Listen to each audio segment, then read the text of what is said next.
Hello, everybody. Welcome to our channel. My name is Cindy, and today we are going to look at another topic. Don't forget to like, share, and subscribe to the channel if you haven't. And I pray that this video helps you. Okay, so we are looking at arbitrage. Okay, arbitrage. So basically, when we talk about arbitrage, layman terms simply means that you found a particular discrepancy with concern a particular thing, and then you are taking advantage of it. So taking advantage of discrepancies in situations, okay. But here we are looking at arbitrage in exchange rates or arbitrage in the foreign exchange market, okay. So arbitrage simply looks at you finding discrepancies or differences or loopholes in exchange rate to be able to make profit without tying up your funds anywhere or without losing your funds or without making losses, okay. So we are going to look at arbitrage, and then we have three forms of arbitrage. We might not cover everything today, but let's see where we can end.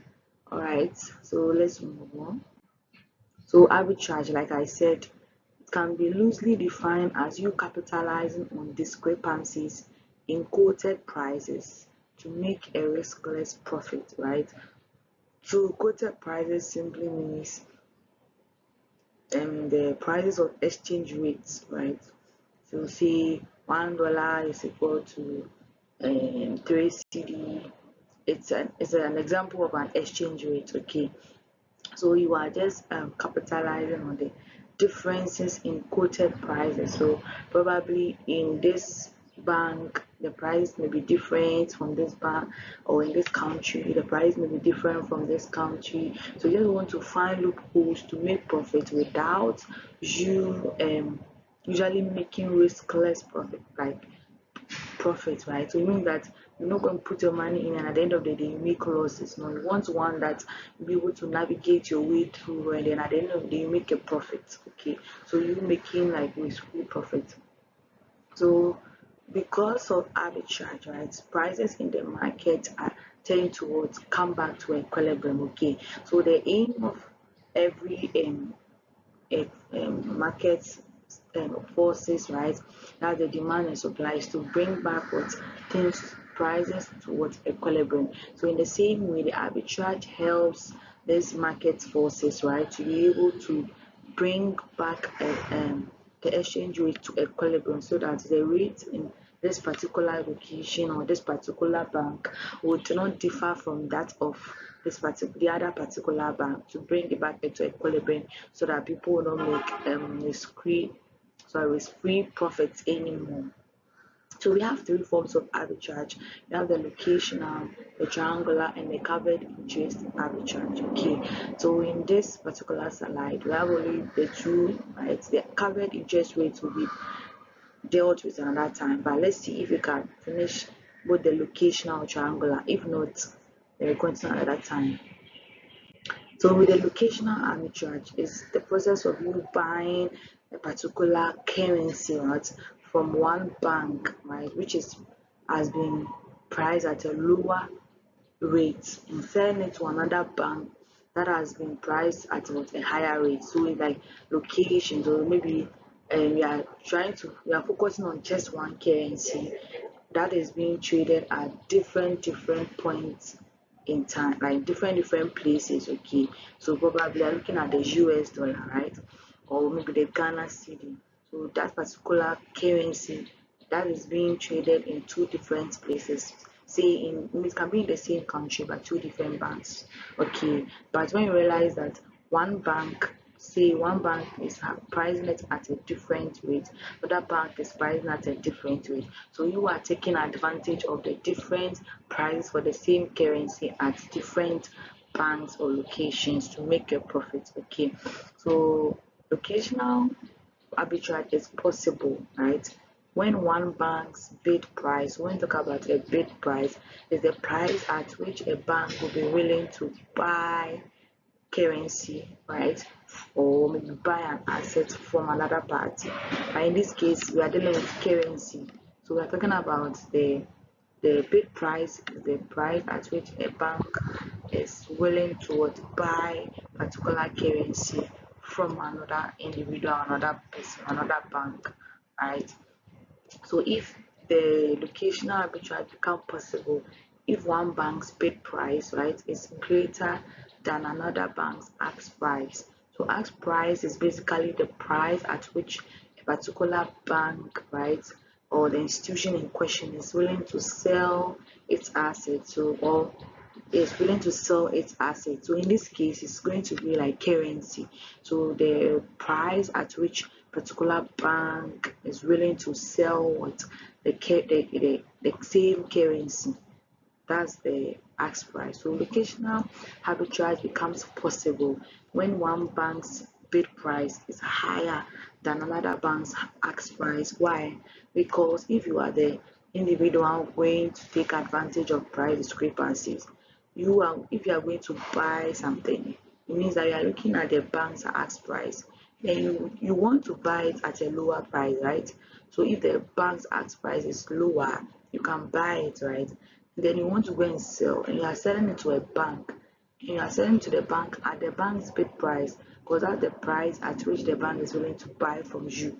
So if the bank's bid price is higher, it means when you sell to the bank, you'll be able to make a higher profit. So that's basically the point where locational arbitrage will become possible. So gains from locational arbitrage usually depends on two factors. Depends on the amount you are using for the capitalization or the size of the discrepancy. So if you are using a large amount, right, and then it means that you can gain more, right? So just like in investment, the more your money, the more you gain. So in the same way, the more the amount you are using for this discrepancy, the more you gain. And also if the discrepancy is huge, like the difference in the prices of the currency at different banks. So if maybe the ask price of a particular bank is so low and the bid price of another bank is so high, you can make a huge gain from it. Okay, and then you can repeat this process until there's no more discrepancy that you can capitalize on. Don't forget, you are taking on arbitrage to make risk-free profit. So the moment you realize that you are going to make losses, you don't go and enter into that kind of arbitrage, right? You just end there and just keep your money safe. All right, so realignment due to locational arbitrage. So how will prices realign?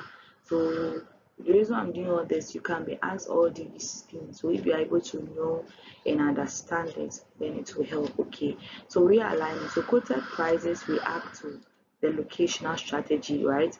That one makes in order to realign the prices to eliminate further discrepancy so that no one can make more profit. So this as a result of market forces. That's the demand and the supply. We know that demand and supply are the natural market forces that try to bring things back into equilibrium. So with the locational arbitrage, how does this happen?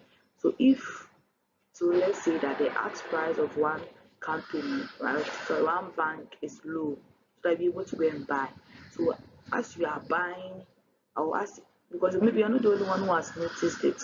So different people have noticed it. So the demand for that currency from that particular bank, right, will become high. Okay. So as the demand increases, okay, it means that now there will be shortage at, say, let's say you have two banks in question, bank A and bank B, and bank A's ask price is lower, and then bank B's bid price is higher. So I'm using this technical term because you need it when you explain it. Okay, so you need to understand it. That's why I explained it earlier. So if bank A's ask price is lower, it means that more traders or more aggregators, those who have realized that there's an arbitrage in this particular currency. If the demand for the currency from this particular bank A is high, it means that more people are buying because its ask price is low. At the end of the day, there will be shortage, right? So the price of the currency at this particular bank is going to increase because when demand is more than the supply, or when demand is more and supply is even constant, it will drive price. Okay, price will increase. So in the same way, bank A's ask price will increase, right? At the same time, when you buy it from the bank A, right, when traders buy the currency from bank A, they are going to sell it to bank B, right? So bank B is going to receive more of that particular currency. So it means that the supply of that currency is going to increase. And at the end of the day, the price for that currency is going to fall. So the bid price, that's the price at which the bank will be willing to buy from you, going to fall, which will discourage you from selling more. So when these things continue happening, right, the demand for the ask price for that for bank A continues to increase, and then the bid price for bank B continues to decrease to reach a point where they converge. Okay, so to reach a point where they converge, and then it's the price becomes so negligible that or eliminated, or they reach equilibrium such that there will be no risk-free profit again. So if you try to enter into that market and do any other arbitrage, you are going to lose. Okay, so this is how the realignment occurs for locational arbitrage. That's how the realignment occurs for the locational arbitrage. Alright, so let's look at an example. So explain the concept of locational arbitrage and the scenario necessary for it to happen. Then we have a table here. And then we are saying giving this information, is locational arbitrage possible? Given this location, is locational arbitrage possible? Is locational arbitrage possible, right? Yes, it's possible. So, but then let's explain the concept of locational arbitrage, which we've said over and over again. You capitalizing on differences between the prices of what a particular currency at different banks, and it's possible if one bank's ask price is lower than another bank's bid price for the same currency. That's basically what the first one is talking about. And I think given this information, is locational arbitrage possible? So what makes it possible is if one bank's ask price is lower than another bank's bid price, right? So let's check bank A's ask price, which is 9.75, is lower than bank B's bid price, which is what, 10.05. It means that locational arbitrage is possible and you can capitalize on it. Okay, so if you can capitalize on it, what is the steps, or explain the steps involved in this locational arbitrage and compute the profit from this arbitrage if you had 10 million to use. They're saying what market forces would occur to eliminate any further possibilities of locational arbitrage. So that's why I explained all these things earlier.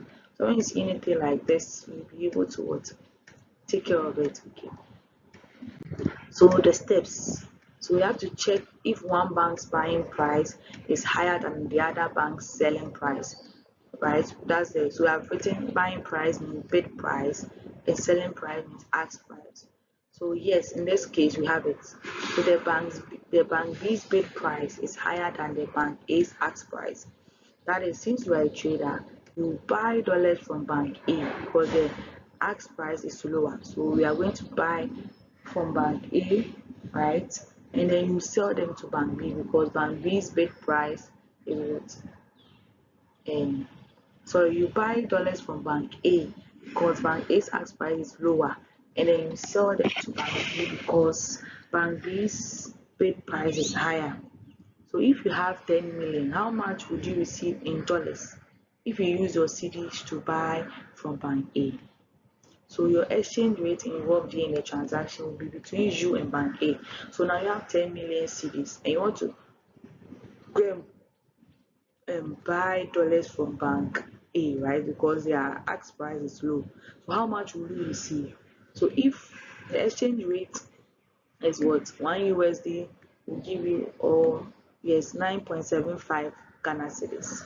Okay, 1 USD will give you 9.75 Ghana cedis. And I did it like this because we are starting from Ghana cedis, so that it should not be confusing.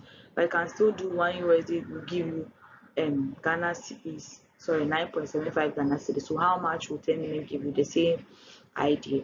So if 9.75 Ghana cedis is equal to 1 USD, don't forget this transaction between you and Bank A, and you are buying from Bank A, so use the ask price. So you have to be careful with that. Use the ask price rate. So that's the rate that is down here.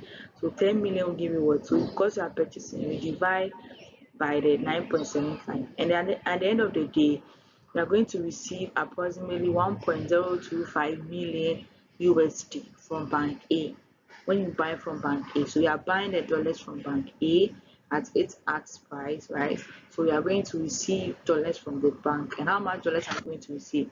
Approximately $1.025 million. But when you are computing the following steps, don't use the approximate figure, use this figure, right? This figure to be able to get accurate answer. So now we have USD in our possession. We no more have Ghana cedis in our possession. We have USD in our possession. So we are now going to sell our USD to Bank B at their bid price, which is high, to get back our Ghana cedis. So we are selling a USD to get back the Ghana cedis, and we are selling to them at their what? Bid price. So after receiving your USD, you go to Bank B, then you go and sell to them. Now the exchange rate between you and Bank B will be what? The bid price figure.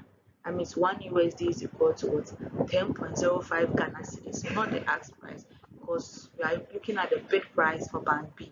We use the bid rate for Bank B. Okay, so if 1 USD is giving you 10.05 Ghana cedis, how much will this USD give you? So when you do your calculation, that's using if more or less the right approach, you're going to get 10.307 million. That's approximately 10.307 million Ghana cedis, right? So that's what you're going to get when you sell your USD to Bank B. So if you want to know the profit you made, it will be the new amount that you've gotten for your Ghana cedis minus the initial amount you started with. So you got, this is the new amount we got, and this is the amount we started with. So at the end of the day, we made a profit of 307,692.311 Ghana cedis. So this was the profits that we made when we capitalized on the arbitrage. That's the locational arbitrage. That's the differences in prices between two banks for the same currency. Alright, so that's basically how it is. So you just take your time to analyze it, and then it's not, this is the simplest of all. The locational arbitrage is the simplest of all. So now let's look at triangular arbitrage. So triangular arbitrage, there are some terms that we have to look out for. So it's what a cross exchange rate is needed in triangular arbitrage. Or triangular arbitrage in layman terms, basically looking at how you're capitalizing on differences in what the exchange rate among different currencies, right? Or at the spot rate, or so the rates that you are getting on the market, right? Then you realize that if you can, what will be the rate of these currencies, right? If they are not in the market, like the appropriate rate, if they are not the same as what is in the market, then it means there might be a possibility for an arbitrage. Okay, the triangular arbitrage focuses on you. It's possible when maybe the cross exchange rate, right, for particular currencies, right, differ from the spot rate. So the appropriate cross exchange rate is different from the spot exchange rate, right? So the cross exchange rate basically is the exchange rate and is between two currencies, right? Calculated using a third currency. So we just want to find out. So we have three currencies, maybe in that we are working with, right? And then we know that maybe there's a common currency amongst them. Okay, there's a common currency amongst them. So we can use that common currency to find the rate between two other currencies.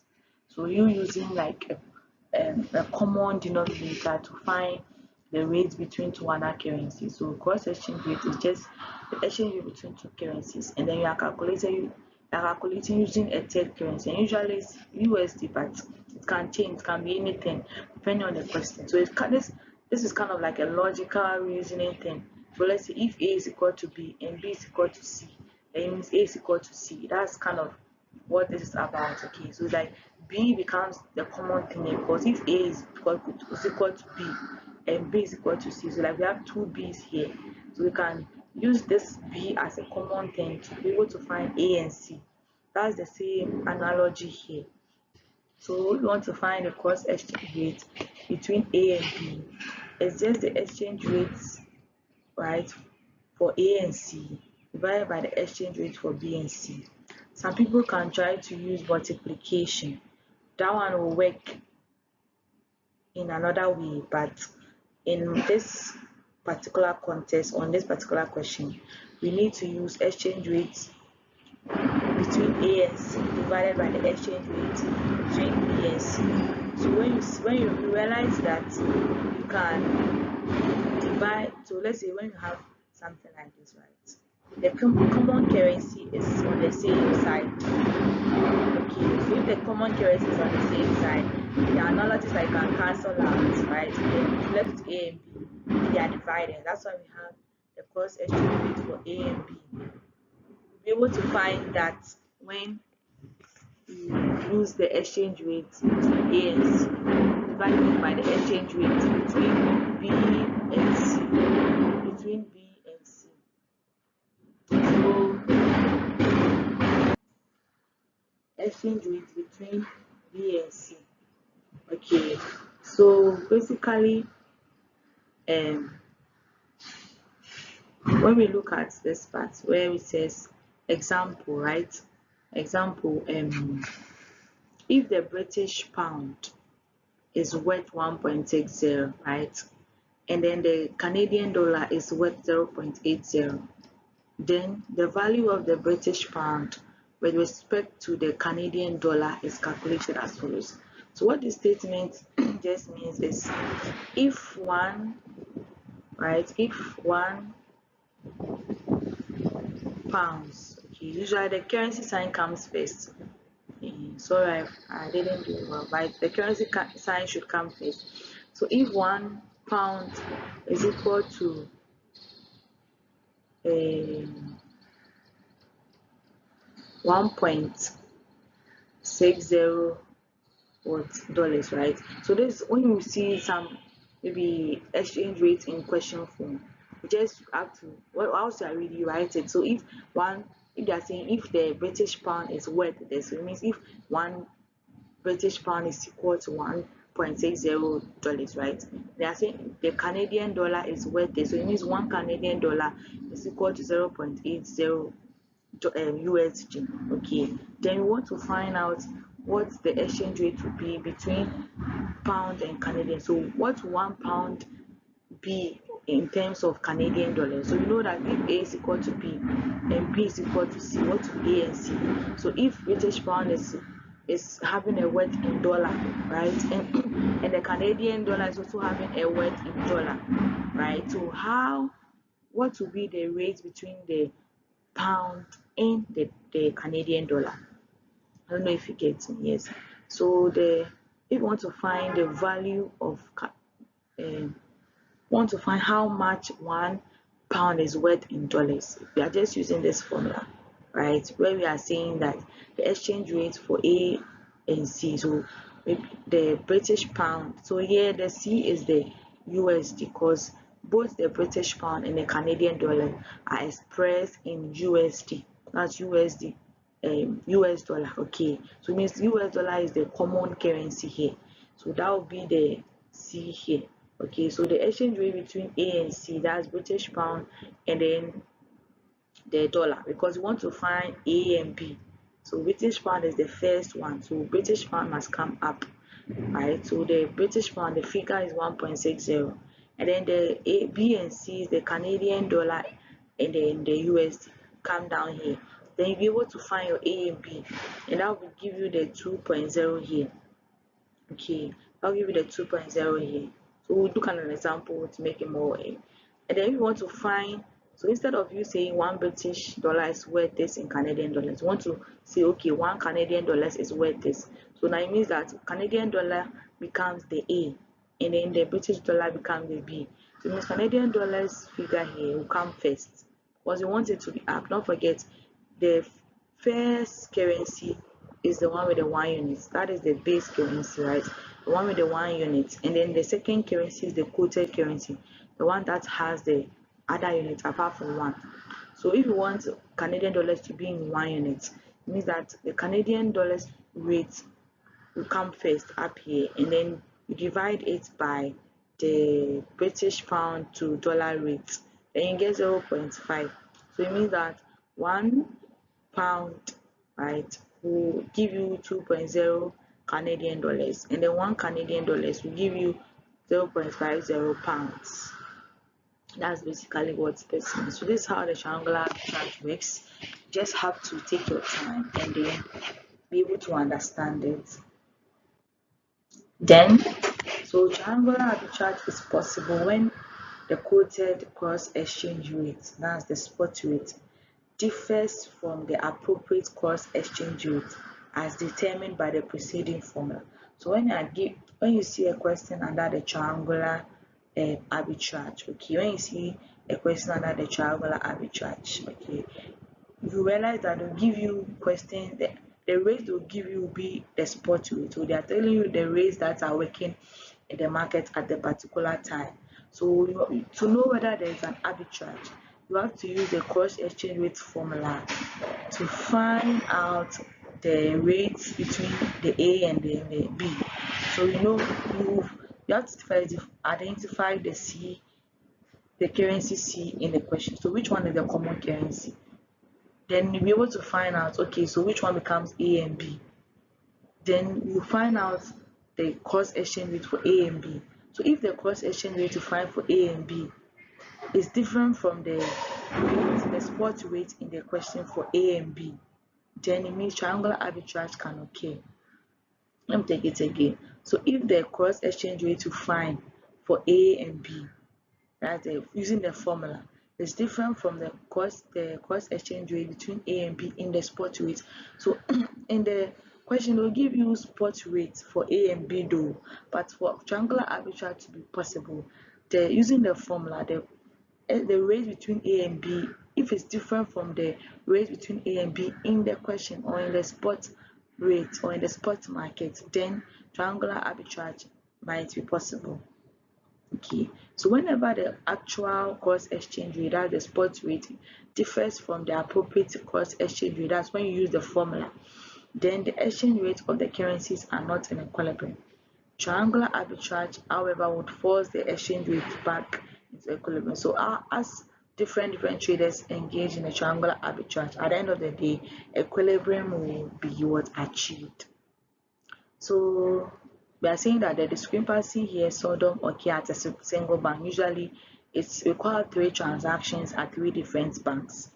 So unlike the locational arbitrage where we can use just one bank, usually with the triangular arbitrage we have like 3 different transactions with 3 different banks. But I'm sure it can occur that maybe there be a single bank, but it's not really rampant, it's really rare.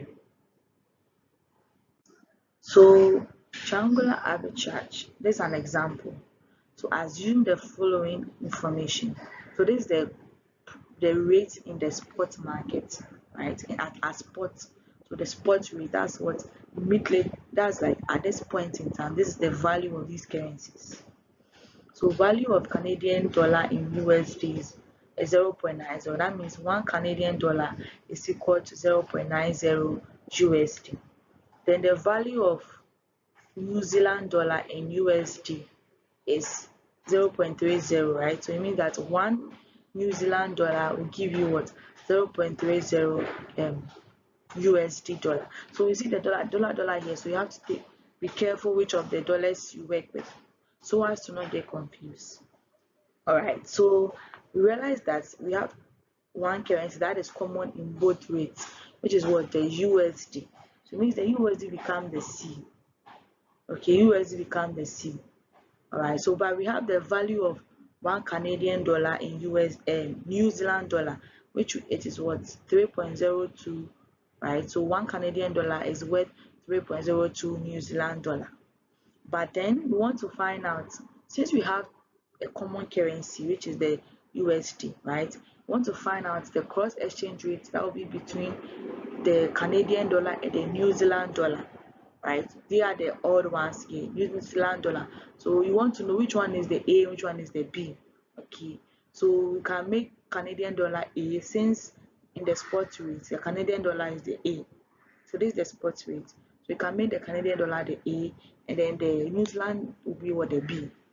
So you want to find out the cross exchange rate between Canadian dollar and the New Zealand using the formula.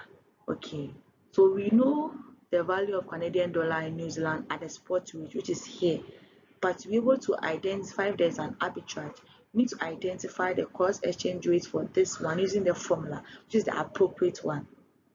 Alright, so we'll look at that shortly. So given this information, you're asking if triangular arbitrage is possible. You can only identify that if you use the formula to find out the cross exchange rate between the Canadian dollar and the New Zealand dollar. Then they are saying compute the profit from this strategy. If you had 1 million to use, right? $1 million to use. What market forces would occur to eliminate any further possibilities of triangular arbitrage? So they are saying if you have 1 million to use, right? Compute the profits from the strategy. So it means you are dealing in USD, right? Let's say you are in your home currency is USD. So after the transaction, you want to get back to USD, right? So you go and come back to USD. That's when you'll be able to determine when you made a profit or not, because you started with USD. Suppose you started with like let's say euros, you go and come back to euros, because you will determine the profit only when what you are receiving back is in euros.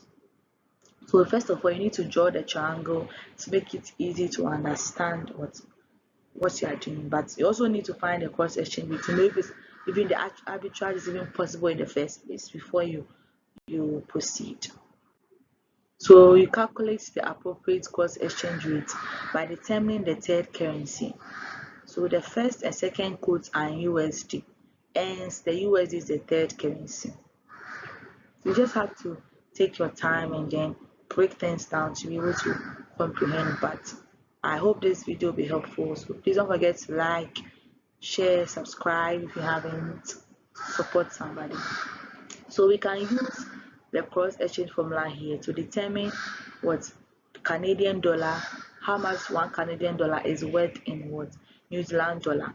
So using the cross exchange formula, we want the Canadian dollar to come first, right? So it means that the Canadian dollar to the US dollar rate to come first, and then you divide by the exchange rates for the New Zealand dollar and then the USD, or the USD, yes, US dollar, right? So it means you see that the common currencies here, which you can assume can cancel out, so it will be left with these ones, right? So this formula works to be able to find the cross exchange rate between the Canadian dollar and the New Zealand dollar. So when you substitute the rates, you are going to get 3. So it means that 1 Canadian dollar is worth 3 New Zealand dollar. It's worth 3 New Zealand dollar. Now, since the appropriate rate that we have, right, is less than the actual rate, so the actual rate was 3.02, and then the appropriate rate using the formula is 3, means there are discrepancies here. So you want to capitalize on that and make profit. Okay, so we are going to move and come back to the new. So you start with USD and you end up with USD, but I want to know how you are going to go about it. So you have USD, right? So you want to know where are you moving from. Are you going to use the USD to buy New Zealand, or are you using the USD to buy Canadian dollars? All right, so now we know that the spot rate for the Canadian dollars to New Zealand is 3.02. That's the spot rate in the question. And then from the appropriate rate, we got 3. Okay, so it means that if the rate was supposed to be 3, if the rate was supposed to be 3, would you want to buy or sell? So that's what you ask, want to buy or sell. But now the rate is 3.02. So it means that if you are buying from them, right? If you are buying from them, you are buying it at 3.02. So maybe you have uh, let's say now you're having Canadian dollars and you want to buy New Zealand dollars, right? So you want to sell it for New Zealand dollars. It means that you're going to receive more because you have, if one Canadian dollars in appropriate sense should have given you just three and New Zealand, right? But now you are going to get 3.02, which is what is in the market. Okay, so you'd rather buy Canadian dollars using your USD. Okay, so you go and buy Canadian dollars using your USD so that you'll be able to sell the Canadian dollars that you would have to get more from the New Zealand amount. I know I'm saying a lot, but then just take your time and then you'll be able to understand what I'm saying. If you have any questions, you put in the comment section. Or yes, put in the comment section. So you draw a triangle to be able to understand all these things. Okay. So we know the USD, because we are starting USD, we come back to USD. Okay, we are starting with USD. We eventually come back to USD. Okay, so USD, your starting point. That's the money you are starting with. So when you have USD, you go and purchase Canadian dollars, right? You go and buy Canadian dollars because when you found the appropriate rate for the Canadian dollars to the New Zealand dollars, you got 3. But the spot rate is 3.02.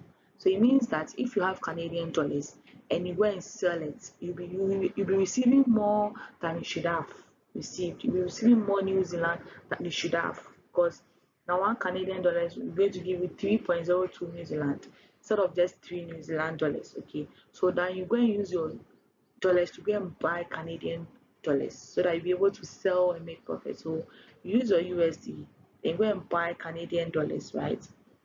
That you have, then you go and sell the Canadian dollars you have to be able to buy New Zealand. So I get more New Zealand. And at the end of the day, you sell the your New Zealand to get back your USD.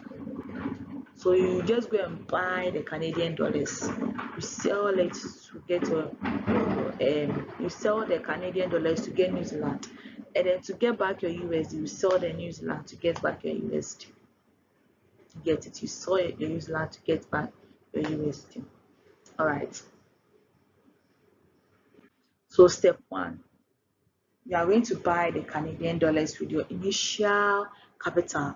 You are buying your Canadian dollars with the initial capital. So you have $1 million, right? So you buy the Canadian dollars. So what's the rate you are going to buy? So realize 1 Canadian dollars is going to give you what, 0.90 USD, right? So how much would 1 million USD give you? So how you want to use your if more or less divide, you use it, and at the end of the day you get this figure. So your 1 million USD can buy you approximately 1.1 million yes, approximately 1.1 million Canadian dollars. So your $1 million can buy you approximately 1.1 Canadian dollars. So now that you have Canadian dollars, you move with the Canadian dollars. Now you no more have USD at the moment. You have this Canadian dollars. So now you are moving with this Canadian dollars to the next step. So you sell the Canadian dollars to receive New Zealand. So this is your Canadian dollars, right? So now you are going to sell it. So if you are going to sell it, your one Canadian dollars is 3.02. Don't go and use the 3 because the 3 is just using the formula, but the 3.02 is what is working in the market. That is the market you are going to work with. The market doesn't know your formula. You are just coming to capitalize. So don't go in the 3. The 3 is just to know whether arbitrage is possible or not. So use the 3.02, and then at the end of the day you do your calculations and you end up with this as your New Zealand amount. So now you no more have Canadian dollars, you have approximately 3.35 million what New Zealand dollars. So you sold the Canadian dollars and you received more New Zealand dollars, right, which is 3.35, approximately 3.35 million, right? Yeah, right, approximately 3.35 million dollars, million New Zealand dollars. Okay, so now you have New Zealand dollars. Now you have to get back to your original position of having USD. So you go and sell your New Zealand dollars to get your USD. So you sell your New Zealand dollars, you get back your USD, that's your normal dollars, right? So this is the New Zealand dollars we have. What's the exchange rate between the New Zealand dollars and then the USD dollars? So this is the exchange rate. So use the exchange rate using your if more or less device stuff. And then at the end of the day, you are going to get this. So you are going to receive this 1.006, approximately 1.006 a million, right? So I'm going to receive 1.006 million USD when you sell off your New Zealand dollars. Okay, so to determine whether you made a profit or loss, you just what you received now minus what you started with. So you received this, right? You started with this. So your profit is going to be this. That's 6,666.67. It's approximately 6,660. Sorry, so it's supposed to be 7. This one is supposed to be 7. Okay, so yes. So there's no one extra 6 here. It's just the 7. Okay, so alright, so we'll count 1 6, right? So it's supposed to be point, but then I'm rounding it. So the approximate 6,667. Right, yes, 67 US. So that's the profit you made from the arbitrage. Okay, it looks a lot. The triangular arbitrage is quite a lot, so you just have to take your time. Where I started from, how to know that it's possible, right? When it's possible, what to do, like how to buy. Which one are you buying first to sell off? Okay, which one are you buying first to sell off? Usually the first thing is to buy, but you have to know which currency you are buying. Once you know which currency you are buying, the rest you are just selling and selling to get back to your initial position. You can use the triangle to also support. So realigning rates to eliminate any further arbitrage.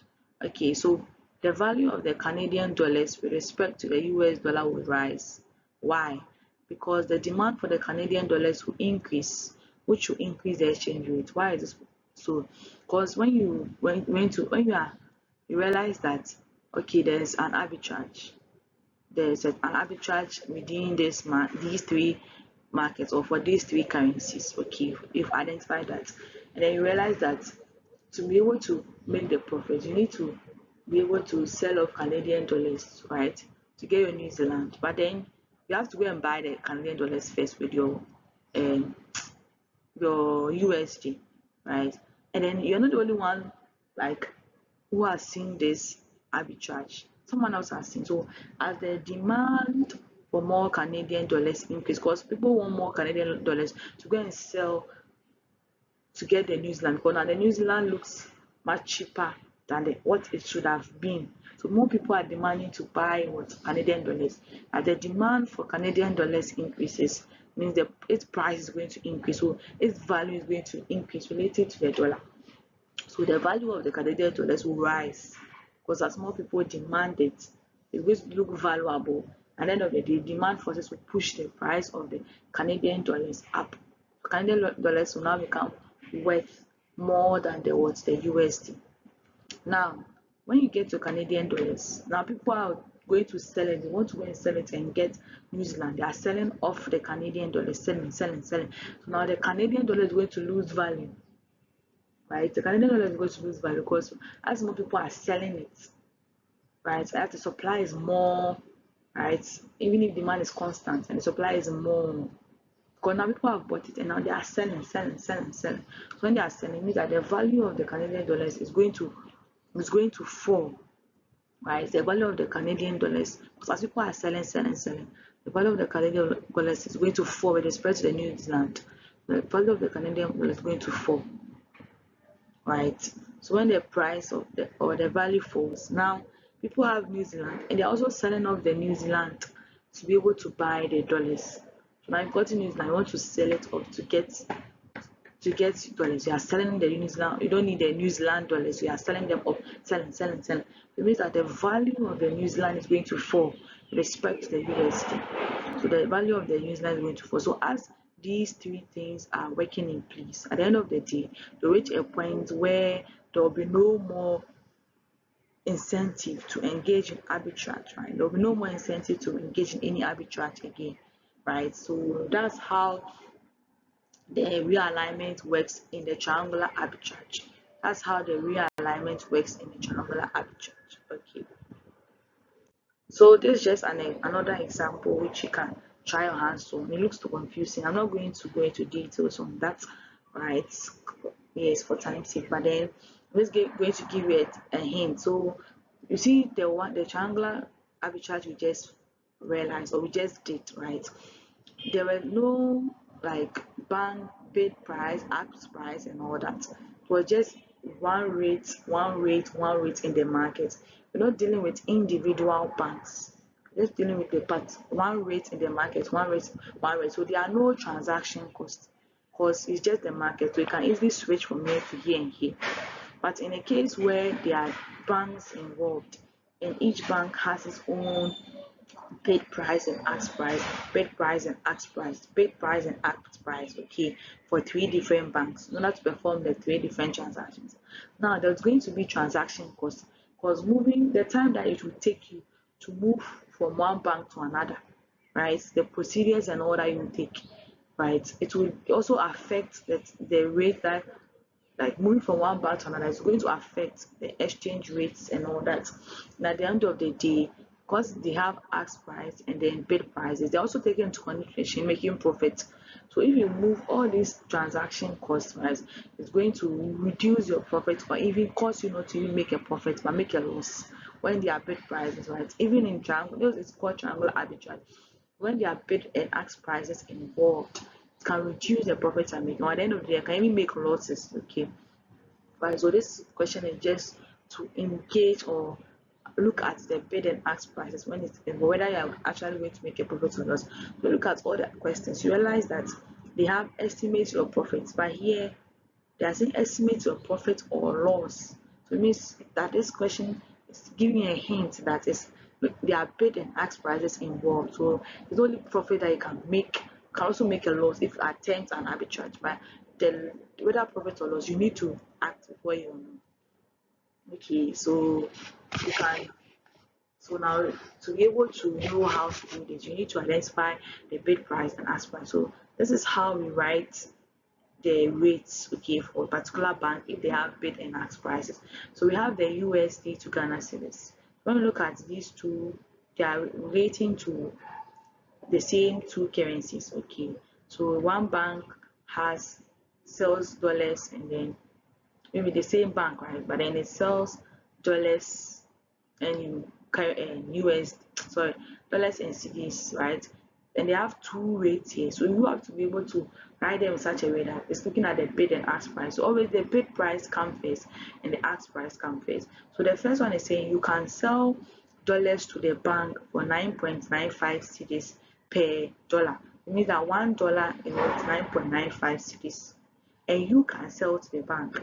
And then we said that when you are selling to the bank you are selling to the bank at the bank's bid price, because the bank is buying from you and they buy from you at the bid price. So it means that this 9.95 here becomes the bid price, and that is what we are written here, right? And then it said you can buy from the bank, so you buy from the bank at the bank's ask price. So the bank is selling to you, so we use the ask price, and then the ask price here is written at the second column. So this whole currency that has been written here means 1 USD will give you 9.95 for the bid price of the bank, and the same 1 USD will give you 10.15 for Ghana cedis for the ask price of the bank. So right, that's what it means. So usually the ask price, right, is greater than the bid price because every bank wants to make profit. So their ask price, which is their selling prices, should be higher than their cost price. So that's basically how it is written. And the same thing applies for the second currency. So the bank is willing to buy euros for 10.20. So that's the bank's bid price. So you also come first. And then it's willing to sell euros for 10.25. So that's the bank's ask price. and usually the ask price is greater than the what the bid price. Okay, so now with the third currency also, that's euro and dollar. So the bank is willing to buy the dollar for is willing to buy euros, 1 euro for $1.05. So this becomes the bank's bid price. It comes first, and then the ask price comes second. In the same way, the ask price is greater than the bid price. Okay, so this is how it is written. So now that you have these three, right, you have the first one, the second one, and the third one. So that means three different rates, different transactions. You can join your chart. You can first of all know if it's possible or not. Okay, whether it's possible or not. You use the cross exchange rate to see if there are any differences, right? There are any differences in the rates. So the common rate here is what? What's the common rate here? Common rate here is the USD, because in the first instance we have USD, in the last instance we have USD. So USD is kind of like the C here, and then you'll be able to find out the rate between the euro and then the Ghana cedis, right? Using the cross exchange rate formula that we have. Then you'll be able to determine if indeed there is an arbitrage or not. If there is an arbitrage, okay, then you come enjoy your triangle to know which one you're starting from, which one you're ending at. You start from the USD, right? Because you have USD, you are starting with USD. It means you also end with USD. You start with USD, you have to buy something and you sell it and sell it again to get your USD. So you can buy the euros, sell the euros to get your Ghana cedis, and you sell off your Ghana cedis to get with the USD. And then when you are done, then you find the difference between the new amount you have and then the old amount, whether you made a profit or a loss. But with this transaction, we're going to make a loss around $680 or so. We're going to make a loss because of transaction costs involved. Okay, so basically this is what the arbitrage is about. There's the one last one, which is the covered interest rate, that is not in this slide. So I'll work on it later when there's time. And then just wanted to make this one bring your attention to certain things that can in arbitrage and how to navigate it, and how prices realign to eliminate any further profit making. So thank you for watching. Thank you so much for watching this video, and then I believe that it also helps you. If you have any question, you can put it in the comment section. Yes, I'm sure I have my email in my, you can also email me for my YouTube channel. Don't forget to like, share, and subscribe. Until another time, it's a goodbye for now. Bye bye.